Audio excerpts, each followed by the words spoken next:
উঠে পড়ে লেগেছিলেন।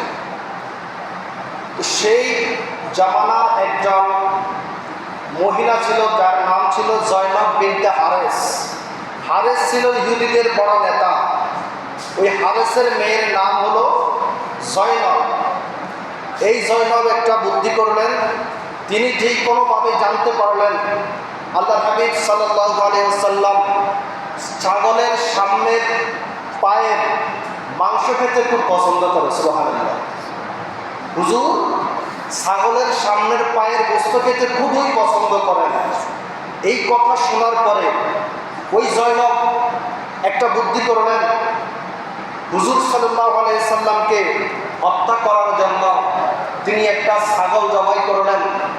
ছাগলটা জবাই করে ছাগলের গোশত ভুনা করে এটার মধ্যে বিষ মিশ্রিত করলেন। জোরে বলি নাউজুবিল্লাহ।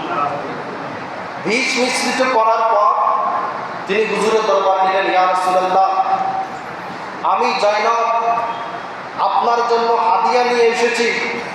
আপনি এই গোশত খাবেন, আপনার সাহাবীদেরকে দিবেন, বিশেষ করে আপনি তৃপ্তি সহকারে খাবেন। এই কথা বলে জয়নব গোশতটা রেখে চলে গেলেন। এরপর আল্লাহ হাবিব সাল্লাল্লাহু আলাইহি ওয়াসাল্লাম বিসমিল্লাহ পড়ে এক টুকরো গোশত যখন মুখে দিলেন, সাথে সাথে আল্লাহ পাক রব্বুল আলামিন আমার হুজুরকে এলান করে দিলেন, ইয়া রাসূলুল্লাহ, আপনি যে গোশত মুখের ভিতরে দিয়েছেন এটা কিন্তু পবিত্র নয়। এটা খেলে হয়তো আপনার মৃত্যু হতে পারে। জোরে বলি নাউজুবিল্লাহ। আল্লাহ হাবিব তখন মুখে দেওয়ার সাথে সাথে মুখ থেকে গোশতটা ফেলে দিলেন। কিছুক্ষণ পর সাহাবীদেরকে যখন দিলেন, তাদের কাছে তো আর জিবরাইল আসে না। তাদের কাছে আল্লাহর হুকুম সরাসরি না আসার কারণে বারা রাদিয়াল্লাহু তাআলা নামক একজন সাহাবী এই গোশতকে ইন্তেকাল করেছিলেন। ইন্না লিল্লাহি ওয়া ইন্না ইলাইহি রাজিউন। আল্লাহর হাবিব যদি বক্ষণ করতেন তাহলে ওখানে তিনার ইন্তেকাল হতো, কিন্তু আল্লাহর হাবিব সাল্লাল্লাহু আলাইহি সাল্লাম তিনি আল্লাহর হুকুম পেয়ে মুখ থেকে ফেলে দিলেন। এরপর আল্লাহর হাবিব সাল্লাল্লাহু আলাইহি সাল্লাম মহিলাটিকে ডাক দিয়ে আনলেন, হে জয়নব, তুমি আমার সাথে এরকম প্রতারণা কেন করলে?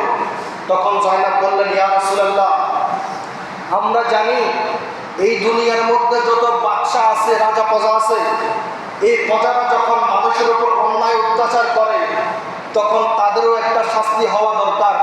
আমি মনে মনে চিন্তা করলাম, আপনি যদি দুনিয়ার বাদশা হন তাহলে আপনি এই বিষ বক্ষণ করলে মারা যাবেন, আর যদি নবী হন তাহলে এই বিষ বক্ষণ আপনি করবেন না, হয়তো কোনো কারণে আপনি বেঁচে যাবেন। সুবহানাল্লাহ। তখন হুজুর সাল্লাল্লাহু আলাইহি ওয়াসাল্লাম বললেন, তুমি এখন কি বুঝলে?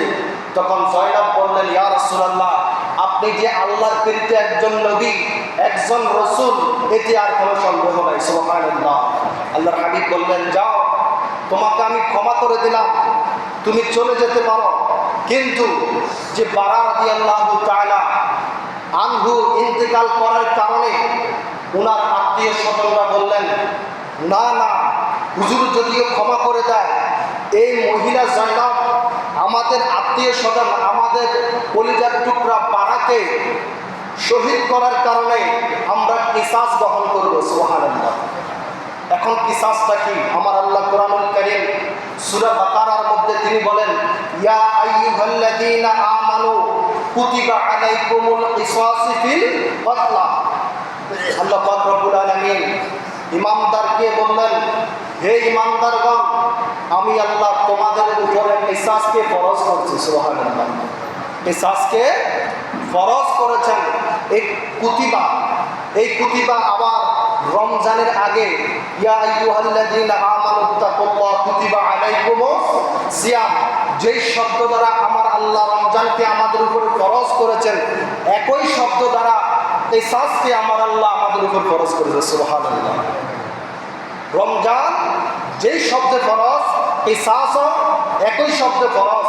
কিসাস মানে হলো হত্যার বদলতে হত্যা, হাতের বদলতে হাত, অর্থাৎ প্রতিশোধ গ্রহণ করা। তখন বারা রাদিয়াল্লাহু তাআলার আত্মীয় স্বজনরা বলল, আমরা তাকে ক্ষমা করব না, আমরা জানের বদল জান চাই। সুবহানাল্লাহ। তখন কিসাস যখন প্রতিষ্ঠিত করার জন্য তারা অগ্রগামী হলেন, তখন ওই মহিলাকে কতল করা হয়েছে। জোরে বলি সুবহানাল্লাহ।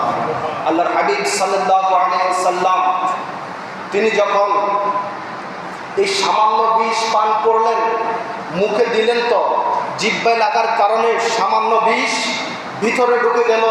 হুজুরকে সাথে সাথে আক্রমণ না করে এই বিষক্রিয়া আস্তে আস্তে হুজুরের ভিতরে কাজ করতে লাগলো। প্রথমত আল্লাহর হাবিব সাল্লাল্লাহু আলাইহি সাল্লামের মাথা ব্যথা আরম্ভ হলো। যখন মাথা ব্যথা আরম্ভ হলো, এটা যখন প্রচণ্ড হয়ে যেত, বেশি হয়ে যেত, আল্লাহর হাবিব সাল্লাল্লাহু আলাইহি সাল্লামের শরীরের ভিতরে জ্বর চলে আসতো। জোরে বলি নাউজুবিল্লাহ। হুজুর যখন জ্বর চলে আসতো, অনেক দিন এইভাবে অসুস্থ থাকতো। আল্লাহর হাবিব সাল্লাল্লাহু আলাইহি সাল্লামের পর এই সফর মাসের আখির সোমবারে একটু সুস্থতা অনুভব করলেন। সুস্থ অনুভব করার পরে হুজুর আবার মসজিদে গেলেন, মসজিদে নববীর মধ্যে ইমামতি করলেন। এরপর এই বুধবারের পরের বুধবার আসার আগে হুজুর সাল্লাল্লাহু আলাইহি সাল্লাম ইন্তেকাল করেছেন। জোরে বলি ইন্না লিল্লাহি ওয়া ইন্না ইলাইহি রাজিউন। এই কারণে অনেক উলামায়ে কেরাম আল্লাহর হাবিবকে শুধু রসুল বলে না, শুধু নবী বলে না, আমার নবীকে শহীদ বলে। সুবহানাল্লাহ। আমার আপনার নবী শুধু সাধারণ মৃত্যুবরণ করেন নাই, তিনি শহীদী মর্যাদা পেয়েছেন। সুবহানাল্লাহ। হুজুর সাল্লাল্লাহু আলাইহি ওয়াসাল্লাম আগামী বুধবার আসার আগে দুনিয়া থেকে বিদায় নিয়েছেন। আখিরি সাহর সোমবারটা কেউ বলেছে 29শে সফর অথবা 28শে সফর। 29 তারিখের সাথে যদি আপনি আরো 8 দিন যোগ করেন, বুধবার থেকে বুধবার 7 দিন যোগ করেন, আপনার জোরে গেলে রবিউল আউয়াল মাসের 6 তারিখ হয় অথবা 7 তারিখ হয়। এটা কখনো 12ই রবিউল আউয়াল হয় না। কথাটা একটু মনোযোগ দিয়ে শুনবেন। হুজুর সাল্লাল্লাহু আলাইহি সাল্লাম ইন্তেকাল করেছে হয়তো 6 রবিউল আউয়াল, না হয় 7 রবিউল আউয়াল, 12ই রবিউল আউয়াল কোনো মতে এটা যায় 12ই রবিউল আউয়াল এটা কোনো মতে যায় না। সুতরাং আমরা যে 12ই রবিউল আউয়াল ঈদে মিলাদুন নবী পালন করি, এটা হুজুরের জন্মদিন, এটা কখনো মৃত্যুদিন হতে পারে। এটা আমরা ক্লিয়ার। যারা মিলাদুন নবী থেকে আমাদেরকে বিরত রাখতে চায় এইসব ফতুয়া দিয়ে, তারা আস্ত একটা বাটপার। তারা আমাদের থেকে ঈদে মিলাদুন নবীর আনন্দটা ছিনিয়ে দেওয়ার জন্য হুজুরের মৃত্যু তারিখটা, হুজুরের ইন্তেকাল দিবসটা 12ই রবিউল আউয়ালের মধ্যে এনেছেন। জোরে বলি নাউজুবিল্লাহ। তারা যতই ফতুয়া দেয়, আল্লাহর হাবিব সাল্লাল্লাহু আলাইহি সাল্লাম এসেছে পৃথিবীতে, আমরা হুজুরের আগমনে আনন্দ করব, হুজুরের প্রতি দুরূদ পড়ব। এতে কারো যদি জ্বলা পোড়া শুরু হয়ে যায়, আমাদের কোনো কিছু আসে যায় না। আমাদের ওইটার দিকে লক্ষ্য রাখার কোনো দরকার নাই। সেই লক্ষ্যে আগামী শনিবার 22শে আগস্ট আমাদের বাংলাদেশ মনোরগঞ্জ থানাধীন জশ্নে জুলুস ঈদে মিলাদুন নবী সাল্লাল্লাহু আলাইহি সাল্লাম অনুষ্ঠিত হবে। সকল নবীর উম্মতদেরকে প্রতি অনুরোধ থাকবে, আপনারা সকলে আপনাদের অবস্থান বুঝি আল্লাহর হাবিব সাল্লাল্লাহু আলাইহি সাল্লামের জুলুসের মধ্যে অংশগ্রহণ করবেন।